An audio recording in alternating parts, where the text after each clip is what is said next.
Double engine Sarkar இல்லாத இடத்தில் கவர்னரை தேர்ட் என்ஜினாக பயன்படுத்தினார். அதனால் ஏற்பட்ட குழப்பம் மீண்டும் ஏதாவது ஒரு குழம்பன குட்டையில மீன் பிடிக்கிறது தான் பாஜக. மாற்றி வந்துருவோம். பாஜகவுக்கு பல நம்பிக்கைகள் இருக்கு. ஆமா, நீங்க உங்க கட்சிக்காரரா பேசுறீங்கன்னு கேட்டீங்க, அவங்க கட்சிக்காரரா பேசுறேன். இப்ப வாய்ப்பு இல்ல, அது வேற.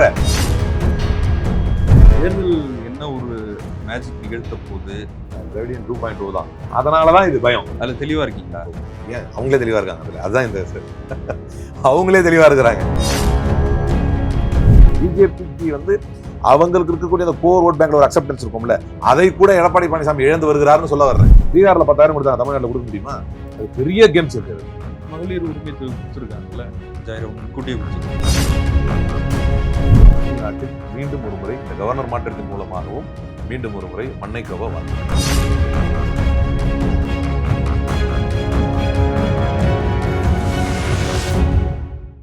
சவுத் பீட் அன்பு உறவுகளுக்கு வணக்கம். நான் ஃபெலிக்ஸ் என்பவழி. இந்த நேர்காணலில் நாம் சந்திக்கிறப்பவர் தமிழக இளைஞர் காங்கிரஸின் பொதுச் செயலாளர் திரு அலிமல் புகாரி அவர்கள். வணக்கம். ஆளுநர் RN ரவி 2021 அவர் வந்து இங்கே ஆளுநராக நியமிக்கப்பட்டிருந்தார். இப்போ மேற்கு வங்கத்துக்கு அவர் மாற்றப்பட்டிருக்கிறார்.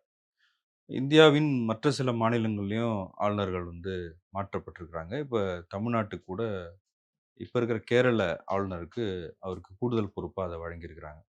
திமுகவை சேர்ந்தவர்கள் சிலர் ரொம்ப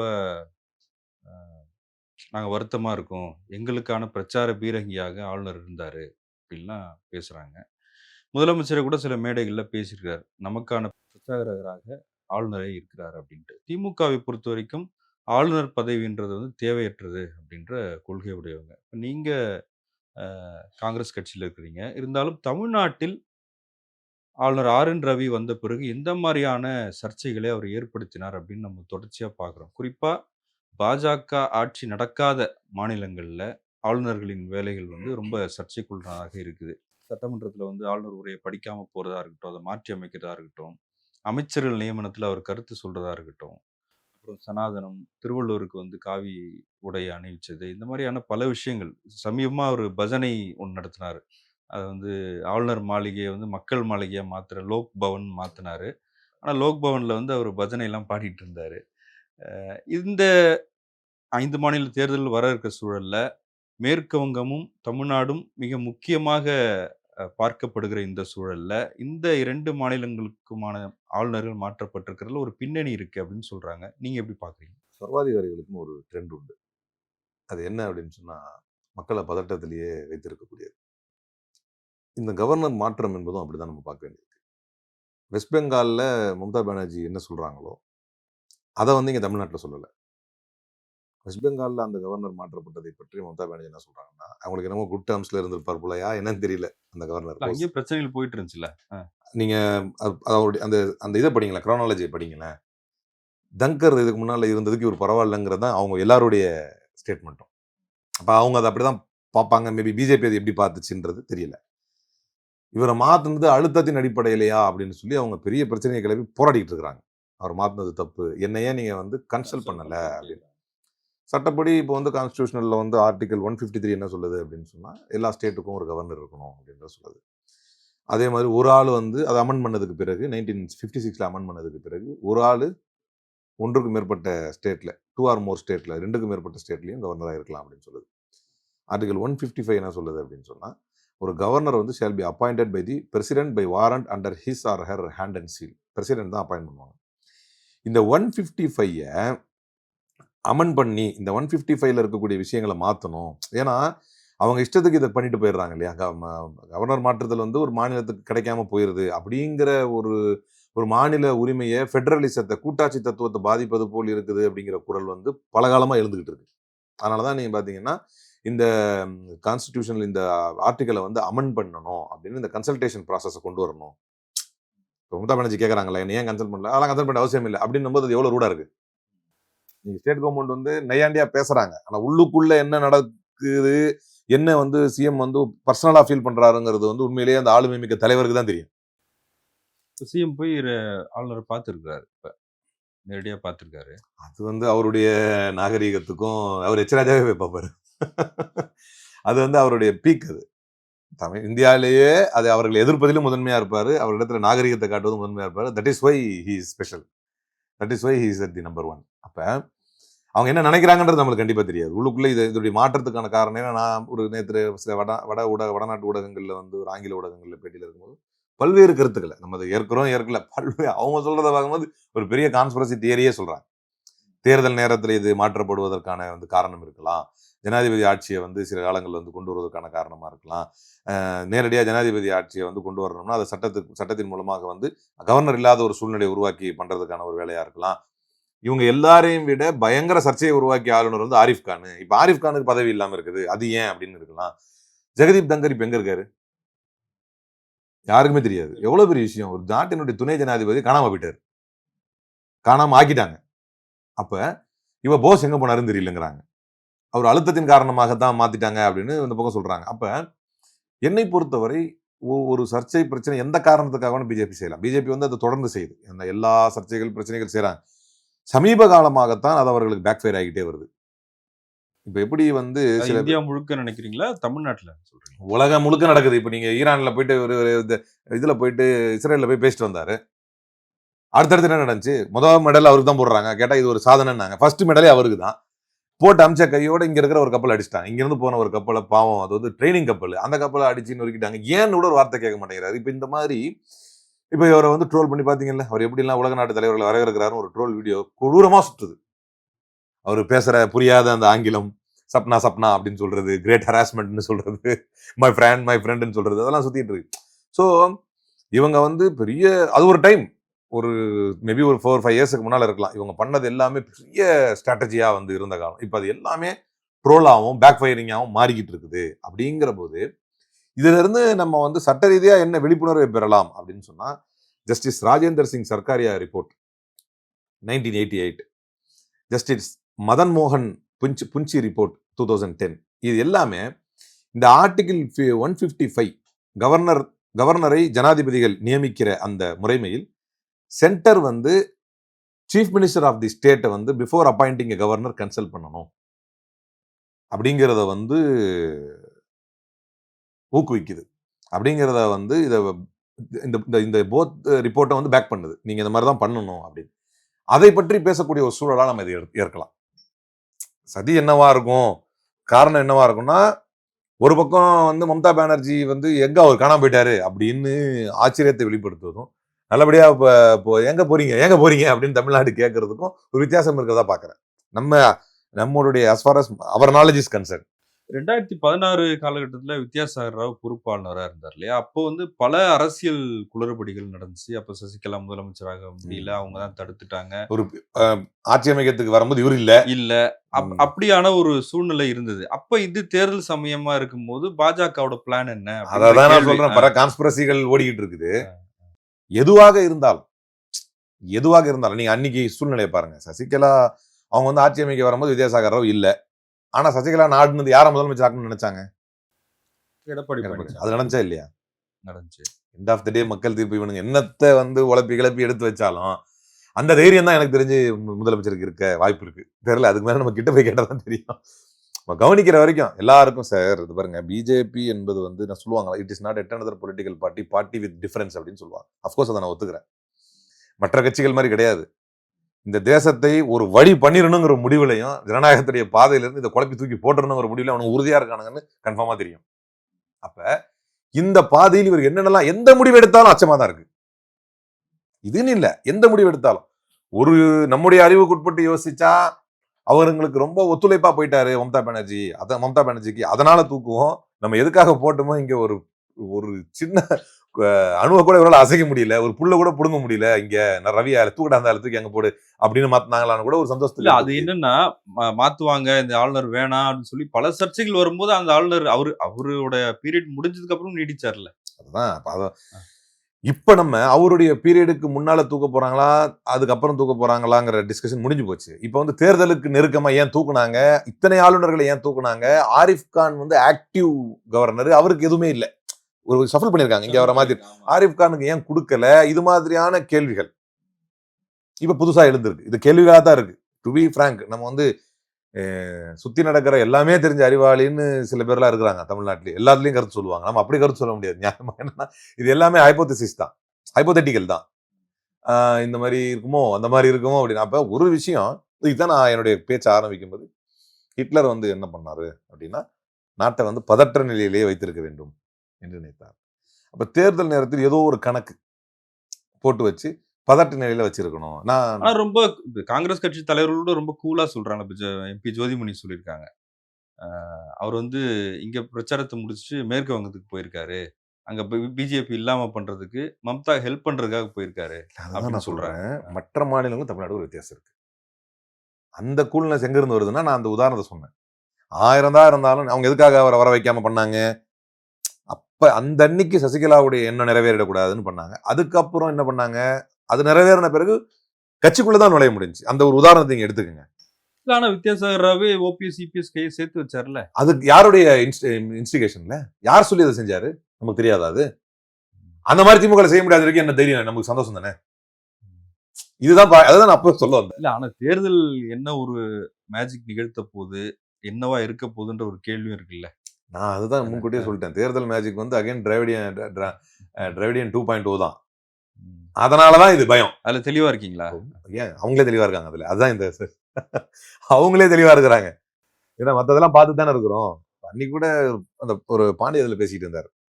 அடிச்சு தூக்கி போய்க்கிட்டே இருக்கிறாங்க. இவங்க இன்னும் வந்து ஸ்டார்டிங் கியரே போடல. நீங்க கூட்டணியை வந்து பாத்தீங்களா காங்கிரஸ் திமுக கூட்டணி எப்படியாவது இப்படியாவது பேசிட்டு இருக்கலாம். ஆனா இங்க எப்படி நடந்திருக்கு அப்படின்னா யாருக்கு எவ்வளவு சீட்டு யாருக்கு ராஜ்யசபா முதற்கொண்டு கன்ஃபார்ம் பண்ணி முடிச்சுட்டு போயிட்டு இருக்கிறோம். இன்னும் வந்து பாஜகக்கு எவ்வளோ அதிமுகக்கு எவ்வளோன்னு முடிவே ஆகலையே. தொகுதி பங்கீடே முடிவாகலையே இன்னும். ரொம்ப முக்கியமானது அதுதானே. இதன் மூலமா நீங்க தேர்தல் பத்தி கேட்டதுனால கவர்னர் சப்ஜெக்ட்ல இருந்து இதன் மூலமா என்ன பண்ணிட்டாங்க அப்படின்னா அறிந்தோ அறியாமல் ரொம்ப நீங்க கூர்ந்து கவனிக்கணும் இந்த விஷயத்த. தன் வலைக்குள் அதிமுகவை வேறு வாய்ப்பில்லாமல் ஆப்ஷன் லெஸ்ஸா உள்ள இழுத்துக்கிட்டாங்க.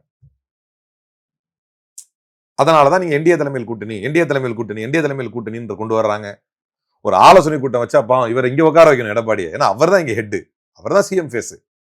மேடைகள்ல பேசும்போது பெருமையா பேசிக்கிறாங்க. விவாதத்துக்கு வரும்போது இல்ல எங்களுக்கு எடப்பாடி தான் அப்படின்னு சொல்லிக்கிறாங்க. ஆனா இவங்க தலைவர்கள் வரும்போது பிஜேபி தலைவர்கள் வரும்போது அவங்கள ஃப்ரண்ட்ல உட்கார வச்சு இவர் 10 ரூபா 15 உட்கார வைக்கிறாங்க. அதை அவர் ஏத்துக்கும் செய்யறாரு. இதுக்கெல்லாம் காரணம் என்ன அப்படின்னா அப்படி நேக்கா கமாண்ட் எடுத்துக்கிறாங்க. கமாண்ட் எடுத்துக்கிட்டு அந்த சீட்டு முதற்கொண்டு இதெல்லாம் எதுக்கு சொல்றேன்னா இந்த குளறுபடிகள் எல்லாம் நமக்கு சாதகமாக வரும். இன்னும் அதெல்லாம் பார்க்க வேண்டியிருக்கு. இல்ல சார். நீங்க கூட்டணி குளறுபடிகள் சாதகமாக வரும் அப்படின்றதெல்லாம் ஒரு அனுமானம் தானே. இப்ப 2011ல தேமுதிக, அதிமுக கூட்டணியில பல குளறுபடி வந்துச்சு. ஆனா அந்த கூட்டணி தான் ஜெயிச்சது. நான் என்ன சொல்றேன்னா, தேர்தல் சில அற்புதங்களை நிகழ்த்தலாம். வாய்ப்பு இருக்கு. அத நம்ப முன்கூட்டியே எப்படி தீர்மானிக்க முடியுன்றேன். நான் விஜய்ன்னு ஒரு ஃபேக்டர் இருக்காரு. அவருக்கு என்ன பெர்சன்டேஜ்ன்னு தெரியாது. நான் வந்து சமீப காலமா விஜய் அவர்களுடைய டெவலப்மெண்ட்ஸ் பத்தி பேச வேணாம் அப்படின்னு விட்டுட்டேன். Because it goes deep into privacy இல்லையா. ஆனா அரசியல் ரீதியா அவருடைய நிலைமை பாருங்க. இன்னைக்கு மகளிருக்கான மாநாடு அந்த இதை வந்து நடத்த வேண்டிய ஒரு கட்டாயத்துக்கு ஏன் தள்ளப்பட்டாருங்கிறதுலாம் $1 மில்லியன் கொஸ்டின். அது அவங்க முன்கூட்டியே ஆதரவாளர்களே அறிவிக்கப்பட்டுச்சு அதெல்லாம். அவர்களுடைய ஆதரவாளர்கள் என்ன சொல்றாங்க? அவர்களுடைய ஆதரவாளர்கள் இனிமே ஒரு டிஃபெண்ட் பண்றதுக்கு அவசியம் இல்லை அப்படிங்கிற மாதிரி பண்றாங்க. அதை கண்கூடா நம்ம பாக்குறோம். மற்றபடி அதுக்கு அந்த ஃபேக்டுக்குள்ள நான் போக விரும்பல. அப்ப இந்த மாதிரி இருக்கிற சூழ்நிலையில ஆல்ரெடி கடுமையா வந்து பலகீனப்பட்டு போச்சு. நிறைய பேர் போடுறாங்க. நாங்க எங்க குடும்பத்திலே போடலான்றது இனிமே போட மாட்டோம் அப்படின்னு. காரணம் என்னவா இருக்கும் அது சரி தப்புங்கிறது அவருக்கும் அவங்களுடைய பர்சனலுக்கு சம்பந்தப்பட்டது. அது அரசியல் ரீதியா என்ன தாக்கத்தை ஏற்படுத்தி இருக்குன்றது மட்டும் தான் நான் பேசுறேன். ரெண்டாவது முதல்வர் அமைச்சர் நான் சொல்றேன் அனுமானங்களுக்குலாம் வந்துடுறேன். இந்த அனுமானத்துக்கு நான் வர்றதுக்கான காரணமே நீங்க கேட்ட கேள்விதான். இந்த அனுமான சப்ஜெக்ட்டுக்கு செகண்டரியா தான் நான் வந்தேன். பிரைமரி நான் ஏன் வந்தேன்னா நான் சொல்றது அனுமானம் நினைக்கிறீங்க. ஆனா அவங்க முடிவுக்கு வந்துட்டாங்க. அடுத்து டிராவிடியன் 2.0 தான். அப்படி வர்றப்ப ஆட்சி அமைக்கிறதுல ஏதாவது ஒரு பிரச்சனையாவது கிரியேட் பண்ணி ஒரு குழப்பத்தை கிரியேட் பண்ண முடியாதா? முடிஞ்சிருமே அப்படிங்கிறதுனாலதான் இந்த கவர்னர் ஷஃபல் பண்றாங்கன்றத நான் சொல்ல வரேன். நீங்க உங்க கட்சிக்காக பேசுறீங்க. நீங்க உங்களுடைய விருப்பத்த சொல்றீங்க. நான் என்ன கேட்கிறேன்னா, பிராக்டிகலா இப்ப நம்ம பீகார் தேர்தல பார்த்தோம். அந்த சமயத்துல நீங்க நேர்காணல் குடுத்திருந்தீங்க இல்லையா? இப்ப நம்ம எதிர்பார்த்ததுக்கு வேற ஒண்ணு நடந்திருக்கு. பிரதமர் நரேந்திர மோடியோட 3.0 அப்படின்னு அது நடக்காது அப்படின்னு தான் பேசப்பட்டது. ஆனா அதுவும் நடந்திருக்கு. அப்ப பிஜேபி ஏதோ ஒரு பிளான வச்சிருக்காங்களா? நீங்க நம்ம நினைச்சது மட்டும் நடக்குமா? அப்படின்ற கேள்வி தான் என்னுடையது. நான் அந்த பிளான் தான் சொல்லிட்டேனே. 2க்கு பதில் சொல்லணும். என்ன பீகார் கம்பேர் பண்ணீங்க. கண்டிப்பா அதை பத்தி பேசணும் நம்ம. அந்த பிளான் தான் இது. அவங்க இதை நடத்தணும். மேபி அவங்க வந்து நம்ம ஆட்சி அவங்க நீங்க என்ன இப்படி உங்க கட்சிக்காக நீங்க பேசுறீங்கன்னு சொல்றதுனால அவங்க கட்சியாவே பேசுறேன். இப்போ நான் என்ன நினைக்கலாம் அப்படின்னா, நம்ம ஆட்சிக்கு வந்துருவோம். என்டிஏ கூட்டணி வந்து ஆட்சிக்கு வந்துரும். எடப்பாடிலாம் கிடையாது. அவங்க பாஷையில சொல்றதா இருந்தா அப்படிதான். என்டிஏ தலைமையிலான கூட்டணி தமிழ்நாட்டில் ஆட்சிக்கு வந்துரும். ஒரு கால் மிஸ் ஆச்சுன்னா நம்ம கவர்னரை வச்சு ஏன்னா அவங்க என்ன நினைப்பாங்க, ஹங்கு வரும் அப்படின்னு நினைப்பாங்க. அப்ப தொங்கு சபை வருது அப்படின்னு சொன்னா, அப்ப இந்த தாமதங்கள் கவர்னருடைய சிக்னிஃபிகன்ஸ் ரொம்ப அதிகமாயிரும். அப்பதான் வந்து எம்எல்ஏக்களை விலைக்கு வாங்குறது, அடிக்கிறது, உதைக்கிறது, ஜெயிலில் தூக்கி போடுறது, மிரட்டுறது இதெல்லாம் பண்ண முடியும். அப்ப அந்த டைம்ல எதுக்காக தேவைப்படுமா? அப்படி கூட வைக்கலாம். அவங்க பெர்ஸ்பெக்டிவ்ல. நம்ம ஆட்சிக்கு வந்துருவோம். வரல அப்படின்னா அடுத்த கட்டம் வந்து தொங்கு. அப்ப அந்த நேரத்துல வந்து கவர்னருடைய சிக்னிஃபிகன்ஸ் ரொம்ப முக்கியமா இருக்கும். அதுக்காக இதை பயன்படுத்தலாம் அப்படின்னு கூட நினைச்சிருக்கலாம். நான் ரொம்ப கான்பிடண்டா பேசாம பாஜகவுக்கு பல நம்பிக்கைகள் இருக்குன்றீங்க. ஆமா. அவங்க இப்படி அவங்க சொன்னா பார்வையில. கேக்குறீங்க. நீங்க உங்க கட்சிக்காரரா பேசுறீங்கன்னு கேட்டீங்க. நான் அவங்க கட்சிக்காரரா பேசுறேன் இப்ப. அப்ப அவங்க கட்சிக்காரன் நம்பிக்கை தானே பேசுவான். அது வாய்ப்பு இல்ல. அது வேற. இப்போ பீகாரோட கம்பேர் பண்ணா அது எப்படி வாய்ப்பு இல்லைன்னு நான் சொல்லிடுவேன். பீகார் வந்து எந்த காலத்திலுமே நீங்க வந்து நிதிஷ்குமார் என்கின்ற பல்டி குமாருக்கு எத்தனை முறை அவங்க வாய்ப்பு கொடுத்தாங்கன்னு தெரியும். அது மாதிரி தமிழ்நாட்டில் ஒரு முறை நடந்தாலே போதும். எடப்பாடி இனிமே வரவே மாட்டார் எந்த தைரியத்தை சொல்றோம். அவர் இப்போ தேர்ட் பல்டி 5 வருஷத்துல அடிச்சிட்டாரு. பிஜேபி கூட இருந்தாரு. அகைன் பிஜேபி வெளியே வந்து இருக்கவே மாட்டாங்க. இதெல்லாம் ஒரு 5 வருஷத்துல நடந்துச்சு. 5 இயர்ஸ்ல வந்து ரெண்டு பல்ட்டி அவர் அடிச்சிட்டார். அடுத்த நிதிஷ்குமாருக்கான போட்டியில் அவர் இருக்கார். அப்படின்னும் போது தமிழ்நாட்டு மக்கள் இது போன்ற அறிவுக்கு புறம்பான அரசியல் நாகரிகத்துக்கு புறம்பான செயல்களை ஓரளவுக்கு ஜஸ்டிபிகேஷன் பண்ணி பிஜேபியை கூட ஏத்துக்கிறவன் எப்படி ஏத்துக்குவான்? அவன் என்ன சொல்லணும் அது உறுதியா இருக்கான் அப்படின்னு. திமுக இவங்க வந்து பிரச்சாரம் பண்றாங்க. அவங்க இந்து மதத்துக்கு எதிராக இருப்பாங்க, இந்து மதத்துக்கு எதிராக இருப்பாங்க. இவ்வளவு பிரச்சாரத்துக்கு பிறகும் பெரும்பான்மை இந்துக்கள் ஓட்டு போறது காரணம் அது என்னவோ இருந்துட்டு போட்டான் சொல்றதுல அவன் சரியா இருப்பான் அப்படிங்கிற ஒரு பாலிசி இருக்கு. இந்த பாலிசி எதுவுமே இல்லாதது தான் அதிமுக. அதனாலதான் அதிமுக மக்கள் புறக்கணிக்கிறாங்க. தொடர் தோல்வி. 10 தோல்வி பழனிசாமி முதலமைச்சர் ஏன் சொல்றாருன்னா தொடர் தோல்வி, எல்லாத்துலயும் தோல்வி. இதுக்கு காரணம் என்ன அப்படின்னா தமிழ்நாட்டு மக்கள் அவர்களை புறக்கணிக்கிறார்கள் என்பது உள்ளங்கை நெல்லிக்கனியாக எல்லாருக்கும் தெரியும். பிஜேபிக்கு வந்து அவங்களுக்கு இருக்கக்கூடிய அந்த கோர் ஓட் பேங்க்ல ஒரு அக்செப்டன்ஸ் இருக்கும்ல, அதை கூட எடப்பாடி பழனிசாமி இழந்து வருகிறாருன்னு சொல்ல வர்றேன். ஏன்னா அந்த அடிப்படை நம்பிக்கை அவங்களுக்கு இல்லை. இப்ப பீகாருக்கு வருவோம். பீகார் மக்கள் அப்படிலாம் கிடையாது. பீகார்ல 10,000 கொடுத்தாங்க, தமிழ்நாட்டில் கொடுக்க முடியுமா? பீகாரில் அந்த 10,000 எப்ப கொடுத்தாங்க? அது பெரிய கேம் சேஞ்சர். அது தொடர்ந்து கொடுத்து கொண்டு வந்த நிதி கூட கிடையாது. விகாஸ் தீதின்னு நினைக்கிறேன். அந்த மாதிரி அது ஒரு குரூப் அமைச்சு அந்த 10,000 ரூபாய் போய் ரீச் ஆன மக்கள் எல்லாருமே தங்களுக்கு ஓட்டு போடுவதை உறுதி செய்வதற்கு தேர்தல் ஆணையத்தை பயன்படுத்தி செஞ்சாங்க. அது மாதிரி தமிழ்நாடு செஞ்சிட முடியுமா? மகளிர் உரிமை தொகை கொடுத்துருக்காங்கல்ல, 5,000 முன்கூட்டியே கொடுத்துருக்காங்க. நீங்க சொல்றது பார்த்தா கூட நம்ம தானே கொடுத்துருக்கோம். அப்படி பார்த்தா அப்ப நான் வந்து ஜெயிக்கணும். அந்த வாதம் தப்பு. ரெண்டையும் கம்பேர் பண்ணக்கூடாது. ஏன்னா இது தொடர்ந்து செய்து வரக்கூடிய பணி. உங்களுக்கு நல்லா தெரியும். தமிழ்நாடு அரசு செய்யக்கூடிய எத்தனையோ விஷயங்களை வந்து சட்ட போராட்டம் பண்ணி ஏதாவது பண்ணணும்னு நினைக்கிறாங்க. அதை வந்து சின்ன சின்ன விஷயங்களை கூட சர்ச்சையாகணும்னு நினைக்கிறாங்க. முடிஞ்சா தடுத்துருக்க வேண்டியதானே. இது தப்புனா ஒரு ஆர்டர் வாங்க வேண்டியதானே. டிமானிட்டைசேஷன் முடிஞ்சிருச்சு. ஆனாலும் மக்கள் நம்பிக்கையோட வழக்கு போட்டாங்க. இது தப்புன்னு சொல்ல வைக்கணும்னு. அதனுடைய பல கூறுகளை தப்புன்னு நீதிமன்றம் சொல்லிச்சு. எலக்டோரல் பாண்ட்ஸ் கொண்டு வந்து வசூல்லாம் முடிச்சிட்டாங்க. ஆனாலும் இது தப்புன்னு சொல்ல வச்சோம் நீதிமன்றத்துக்கு போய். அந்த மாதிரி தப்புன்னு சொல்ல வைங்களேன். இதை முடியாது. முறையா செஞ்சிருக்காரு முதலமைச்சர். சரியா செஞ்சிருக்காரு முதலமைச்சர். செய்ய வேண்டியதை செய்திருக்கிறார் முதலமைச்சர். அப்ப அந்த கம்பேரிசனோட இதை கம்பேர் பண்ணீங்க அப்படின்னா அது தப்பு, இது சரி. இனிஷியல் அதை சொல்லிக்கிறேன். இருந்தாலும் அவங்களுக்கு அந்த வெற்றிக்கு அது காரணமா இருந்தது அப்படின்னா நம்ம வெற்றிக்கு இது காரணமா இருக்க போகுது. அப்படி எப்படி பீகார்ல நம்ம எல்லாம் பேட்டி கண்டதுக்கு பிறகுதான் அந்த 10,000 போட்டாங்க. அதெல்லாம் பேசி முதலமைச்சர் போயிட்டு வந்த பிறகு நீங்க என்கிட்ட பேட்டி எடுத்தீங்க முதலமைச்சர் பீகார் உரைக்கு பிறகு. அப்ப அதுக்கு பிறகுதான் அந்த அவங்க தரப்புல வந்து நல்லதோ கெட்டதோ மாஸ்டர் ஸ்ட்ரோக், அயோக்கியத்தனமான மாஸ்டர் ஸ்ட்ரோக், இது வந்து ஆரோக்கியமான மாஸ்டர் ஸ்ட்ரோக். அவ்வளவுதான். சட்டத்துக்கு புறம்பான மாஸ்டர் ஸ்ட்ரோக், இது சட்டத்துக்கு உட்பட்ட மாஸ்டர் ஸ்ட்ரோக். அப்ப இன்றைக்கு பெண்கள் வந்து விரும்பக்கூடிய பெண்கள் அதிகமாக இன்னைக்கு கூட ஐஏஎஸ்ல தேர்ச்சியான 2வது இடத்துக்கு வந்த பெண்களை எல்லாம் பார்த்தோம். அதெல்லாம் வந்து தமிழ்நாட்டுக்கு பெருமை. ஆக்கப்பூர்வமாக அறிவியல் பூர்வமாக எல்லாம் போயிட்டு இருக்குது. தமிழ்நாடு வந்து இப்ப தமிழ்நாடு முதலமைச்சர் வந்து அதிகமா கவர்னர் கிட்ட போராடிக்கிட்டே இருக்க வேண்டிய ஒரு சூழ்நிலை இருந்துச்சு. அமைச்சர்கள் மாற்றம் அது இதுன்னு சொல்லி. அப்ப ஆளுநர் ரவி பல விஷயங்கள்ல இருந்து பின்வாங்கி இருக்கிறாரு. அந்த தமிழ்நாட்டின் தன்மை அல்லது முதலமைச்சரோட தன்மை எப்படி பாக்குறீங்க? அதுக்கு தான் வந்து அவர் நம்முடைய ஸ்டார் கேம்பெயினர் நம்ம அடிக்கடி சொல்றோம். அது கொண்டு வரும். ஏன்னா அவர் பார்த்தீங்கன்னா அவர் தொடர்ந்து செய்த சர்ச்சைகள் நீங்க ஒரு லிஸ்ட்டை பார்த்தீங்கன்னு சொன்னா தொடர்ந்து வந்து சட்டசபையில் வந்து வாக் அவுட் பண்ணார். அப்படி வாக் அவுட் பண்ணும்போது வந்து ஒரு ட்ரெடிஷன், ஒரு கான்ஸ்டியூஷனல் ட்ரெடிஷனாக இருந்ததை வந்து இவர் எடிட் பண்ணார். அரசனுடைய உரையை வந்து இவர் எடிட் பண்ணக்கூடாது. இவர் கவர்மெண்ட் ஸ்பீச்சையே எடிட் பண்ணார். அதே மாதிரி கல்லூரிகளுக்கு மதுரையில் ஒரு காலேஜுக்கு போய் ஜெய் ஸ்ரீராம் சொல்லுங்கன்னார் மாணவர்களை. எவ்வளவு பெரிய தவறு இது. இதெல்லாம் வந்து தமிழ்நாட்டு மக்கள் ஏற்கலை. அப்ப அதை தான் அவர் வந்து டவுன் ஆகிட்டே போனார். அதுக்கப்புறம் என்ன பண்ணாரு, பூணூல் போடுறேன்னாரு. அது பெரிய பிரச்சனை. இங்க சாதிய பாகுபாடுகளை களைவது என்று சொன்னால் அனைத்து அடையாளங்களையும் தாண்டி அனைவரும் சமம் அப்படின்னு சொல்லணும். சாதிய பாகுபாடு களையணும்னா என்ன பண்ணணும் அப்படின்னா, உயர்ந்தவன் தாழ்ந்தவன் அப்படின்னு இருக்கிறப்ப அவனை வந்து ஏற்கனவே உயர்ந்திருக்கிறவனை தாழ்த்தி வந்து நீங்க பாகுபாடை கொண்டு வர முடியாது. ஏற்கனவே தாழ்ந்திருக்கிறவனை உயர்த்தி தான் நீங்க வந்து பாகுபாடை வந்து களைய முடியும்.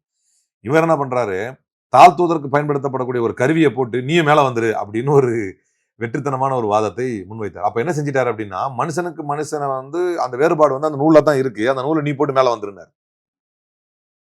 அது வந்து லாஜிக்கா அதை மக்கள் புடிச்சிட்டாங்க. அப்படி என்ன அந்த நூல்ல அப்ப என்ன நீ என்னன்னா, மனுஷனுக்கு இல்லாத மகத்துவமும் முக்கியத்துவமும் அந்த நூலுக்கு இருக்குன்னு நீ சொல்ல வந்துட்டேன். இதை வந்து பகுத்தறிவு மண்ணில், பெரியார் மண்ணில், சமூக நீதி மண்ணில் மக்கள் வந்து பிடிச்சிட்டாங்க. அதனால அவர் ஒரு நேரத்துல வந்து அம்பலப்பட்டார். அது மாதிரி வைஸ் சான்சலர் அப்பாயின்மெண்ட்ல அவர் பண்ண குளறுபடி தான் அண்ணா யூனிவர்சிட்டி விவகாரம் வரைக்கும் காரணமா இருந்ததுன்னு பின்னால வந்து அமலப்பட்டார். நீதிமன்றமே அந்த கேள்விகளை கேட்டுச்சு. ஏன் துணைவேந்தர்கள் இல்ல? காரணம் ரவி. கேட்டா ஸ்டேட்டை குறை சொன்னாங்க. அந்த கேம்பஸுக்குள்ள அதிகாரம் உள்ள ஒரு யாரு? துணைவேந்தர். துணைவேந்தர் இல்லாத காரணம் ரவியா தான் இருந்தார். அதே மாதிரி ஒரு ஆளுநருடைய மரபுக்கு மீறி, ஏன்னா நான் சொன்ன மாதிரி national commission to review the working of the constitution அப்படின்னு வந்து ஒரு கன்சல்டேஷன் பேப்பர் வந்து 2002 சப்மிட் பண்ணாங்க. அதுல சர்க்கார் ஏற்கனவே சொன்ன சர்க்காரியா கமிஷனுடைய ரெக்கமெண்டேஷனை தாண்டி ஆர்டிகல் 155ஐயும் அந்த கவர்னர் அப்பாயின்மெண்ட்ல உள்ள ஆர்டிகல் 155ஐயும் 156 வந்து அமெண்ட் பண்ணி ஒரு கமிட்டி போட்டு, அந்த அமெண்ட்மெண்ட் என்ன சொல்லுவாங்கன்னா, ஒரு கமிட்டி போட்டு அந்த கமிட்டியில வந்து prime minister, union home minister, Lok Sabha speaker, chief minister of the state concern, இந்த 4 கமிட்டி தான் முடிவு பண்ணணும். அப்பதான் அது ஆரோக்கியமா இருக்கும். ஏன்னா கவர்னருடைய நோக்கமே அங்கதான் இப்ப ஆர் என் ரவி எப்படி மாறினாருன்னு. அப்ப கவர்னருடைய நோக்கமே பெடரலிசம் ஸ்ட்ரக்சருக்கு அழகை கூட்டுவதற்கு தான் அவர் வந்தார். கூட்டாட்சி தத்துவத்துக்கான அழகை கூட்டணும். ஒன்றியத்துக்கும் மாநிலத்துக்கும் மத்தியில் அது வந்து கலைஞர் வேற மாதிரி விமர்சிச்சார். ஒன்றியத்துக்கும் மாநிலத்துக்கும் ஒரு நல்ல சுமூகமான பாலமா கவர்னர் இருந்திருக்கணும். அதான் அழகு. ஆனா எதுக்குடா நம்ம வந்து ஒரு ஒன்றியத்துக்கு இருக்கணும் அப்படின்னு நினைக்க வச்சாரா இல்லையா ரவி? அங்கதான் வித்தியாசம். இப்ப ஒரு prime minister, home minister, Lok Sabha speaker, chief minister இவங்க எல்லாம் கன்சல்ட் பண்ணி போட்டா தான் நல்லா இருக்கும் அப்படின்னு இந்த 2002 கமிஷன், நேஷனல் கமிஷன் வந்து ஒரு ரிவ்யூ வந்து சப்மிட் பண்றாங்கன்னா ஏன் சப்மிட் பண்றாங்க?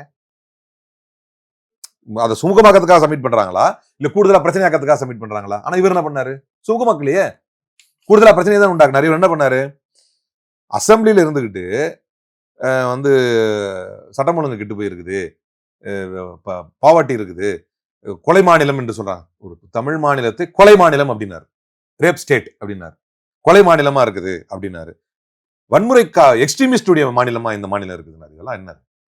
நீங்க வந்திருக்கிறது எதுக்காக? நான் தான் சொல்றேன், இந்த கமிஷனு இதெல்லாம் போட்டு இவங்களாம் ஒத்துமையா இருக்கணும் அப்படின்னு நல்லபடியா போகணும், ஸ்டேட்டுக்கும் சென்டருக்குமான சுமூகமா இருந்தா மட்டும்தான் ஸ்மூத் டிரான்சிஷன் இருக்கும். அதுதான் லாஸ்ட் பட் நாட் லீஸ்ட் ஒன்று சொல்றேன் பாருங்க. இதெல்லாம் வந்து பாரதிய ஜனதா கட்சி நான் ஆரம்பத்தை சொன்ன மாதிரி செய்த ஜனநாயக படுகொலையால் ஏற்பட்ட கொடூர விளைவுகள் இன்னும் நிறைய ஆகும். இன்னும் நிறைய இந்த மாதிரி சர்ச்சைகள் வரும். ஏன்னா டபுள் இன்ஜின் சர்க்கார் என்கின்ற சட்டத்துக்கு புறம்பான அரசமைப்பு சட்டத்துக்கு எதிரான ஒரு வார்த்தையை தொடர்ந்து பேசி வருகிறது பாரதிய ஜனதா. அரசமைப்பு சட்டம் என்ன சொல்லுது? Union cannot discriminate between the state. ஆளுகின்ற கட்சி காரணம் காட்டி ஒரு ஒன்றியம் வந்து ஒரு மாநிலத்தை வந்து பாகுபாடு பார்க்க முடியாது அப்படின்னு கான்ஸ்டிடியூஷன் சொல்லுது. நாங்க பாகுபாடு பார்க்கல, ஃபேவரட்டிசம் பார்க்குறோங்க. இவன் சென்ட்ரல் ஸ்டேட்டும் ஒரே மாநிலமா ஒரே கட்சியா இருந்ததுன்னா நல்லா இருக்கும். இதுக்கு டபுள் இன்ஜின் அது டபுள் இன்ஜின் சர்க்கார். அப்ப என்னது? அரசமைப்பு சட்டம் எது சொல்லுதோ அதை கேலி செய்யறது தானே இது. அது மக்களுக்கே விரோதமானது. அப்போ எங்களுக்கு சாதகமான ஆட்சி வரட்டும், நாங்க தர்றோம். இப்ப அதிமுக பேசுறாங்க, கொடுக்கலன்னா என்ன பண்றது? நீங்க தான் வந்து ராஜதந்திரமா சாதுரியமா பேசி வாங்கணும். இதுக்கு என்ன அர்த்தம்? நான் ஏன் சாதுரியமா கொடுத்து வாங்கணும்? நான் உரிமையை கேட்கிற இடத்துல இருக்கிறேன். நான் கொடுக்கறத வசூல் பண்ற ஆள் தான் ஒன்றியம். அவனுக்குன்னு தனியா நிதி கிடையாது. மாநிலங்களுடைய குவியல் தான் ஒன்றியம். நரேந்திர மோடி பிரைம் மினிஸ்டர் எந்த ஸ்டேட்டுக்கு? எல்லா ஸ்டேட்டுக்கு. அப்ப ஸ்டேட்டுடைய கலெக்ஷன் தான் அவர் யூனியன். அப்ப அவருக்குன்னு தனியா அவரு போய் உட்காந்து இது 1000 தான் இருக்கட்டும், இது என் கோட்டை அப்படின்னு சூர்யா சொல்ற மாதிரி, நீ உன் கண்ட்ரோலுக்கு கீழே 10 ஸ்டேஷன் இருக்கலாம், இந்த ஸ்டேஷனுக்கு நான் தான் இன்ஸ்பெக்டர் அப்படிங்கிற மாதிரி ஸ்டேட்டுடைய கலெக்ஷன் தான் அவரு. அவருக்குன்னு தனியா அதிகாரம் கிடையாது. அப்போ உரிமையை கேட்டு பெறக்கூடிய இடத்துல இருக்கிறவங்க நீங்க நேக்கா பேசி வாங்கணும் அப்படின்னு அதிமுக காரங்க சொல்றது வெக்கமா இல்ல? இதெல்லாம் சரி பண்றதுக்கு தான் கவர்னர். இவங்க கவர்னர் என்ன பண்ணாங்க?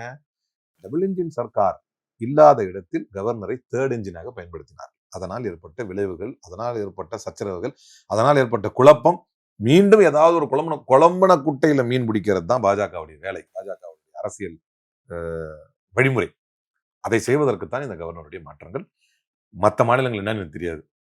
தமிழ்நாட்டில் மீண்டும் ஒரு முறை இந்த கவர்னர் மாற்றத்தின் மூலமாகவும் மீண்டும் ஒரு முறை மண்ணை கவ்வ வாழ்த்துக்கள். நன்றி.